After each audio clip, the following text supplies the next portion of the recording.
কোনোভাবেই যেন থামছে না ইরান। তেহরানের একের পর এক মিসাইল, ড্রোন হামলা আর ক্ষেপণাস্ত্র নিক্ষেপে রীতিমতো নাজেহাল অবস্থা ইসরায়েলের বিভিন্ন শহর। এরই মধ্যে ইরানের ভয়াবহ হামলার মুখে ট্রাম্প যুদ্ধ বন্ধের আহ্বান জানালেও ইরান যুদ্ধ চালিয়ে যাওয়ার ঘোষণা দিয়েছে। আর মধ্যপ্রাচ্যে চলমান যুদ্ধের উত্তাপের মধ্যে প্রথমবারের মতো নতুন ধরনের শক্তিশালী ক্ষেপণাস্ত্র ব্যবহার করেছে ইরান। চলমান ইরান যুক্তরাষ্ট্র ও ইসরায়েল সংঘাতের ১৬তম দিনে প্রথমবারের মতো সেজ্জিল-2 ক্ষেপণাস্ত্র নিক্ষেপ করেছে ইরান। রোববার দেশটির রাষ্ট্রীয় গণমাধ্যম বিষয়টি নিশ্চিত করেছে। এই অস্ত্রকে নৃত্যরত ক্ষেপণাস্ত্র বা ড্যান্সিং মিসাইল ছাড়াও সাজ্জিল বা আশুরা নামেও ডাকা হয়।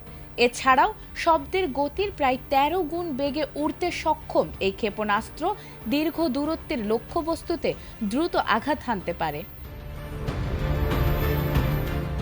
এটি ইরানের নিজস্ব প্রযুক্তিতে তৈরি একটি শক্তিশালী মাঝারি পাল্লার ব্যালিস্টিক ক্ষেপণাস্ত্র, যা সর্বোচ্চ ২০০০ কিলোমিটার দূরের লক্ষ্যবস্তুতে আঘাত হানতে পারে। ২ ধাপ বিশিষ্ট এই ক্ষেপণাস্ত্র প্রায় ৭০০ কেজি পর্যন্ত বিস্ফোরক বহন করতে সক্ষম।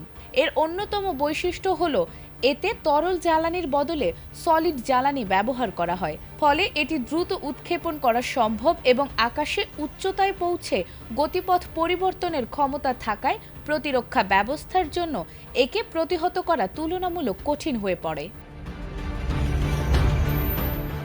যুক্তরাষ্ট্র ভিত্তিক একটি গবেষণা প্রতিষ্ঠানের তথ্য অনুযায়ী ক্ষেপণাস্ত্রটির দৈর্ঘ্য প্রায় ১৮ মিটার, ব্যাস ১.২৫ মিটার এবং ওজন প্রায় ১২,৬০০ কেজি। ইরান মূলত ৯০-এর দশকে এই ক্ষেপণাস্ত্র তৈরির কাজ শুরু করেছিল এবং ২০০৮ সালে তা সম্পন্ন হয়। একই বছর প্রথমবারের মতো পরীক্ষামূলকভাবে উৎক্ষেপণ করা হয়েছিল সেজ্জিল। বর্তমানে এর দুটি সংস্করণ রয়েছে, সেজ্জিল-1 ও সেজ্জিল-2। এর মধ্যে সেজ্জিল-1 স্বল্প পাল্লার হলেও রোববার যে সংস্করণটি ব্যবহার করা হয়েছে সেটি হল মাঝারি পাল্লার সেজ্জিল-2। বিশ্লেষকদের মতে নতুন এই ক্ষেপণাস্ত্র ব্যবহারের মাধ্যমে ইরান তাদের দূরপাল্লার হামলা সক্ষমতার শক্ত বার্তা দিতে চেয়েছে। ফলে মধ্যপ্রাচ্যের চলমান সংঘাত আরও জটিল হয়ে উঠতে পারে বলে আশঙ্কা করা হচ্ছে। নাজমুন নাহার জান্নাত, এটিএন বাংলা।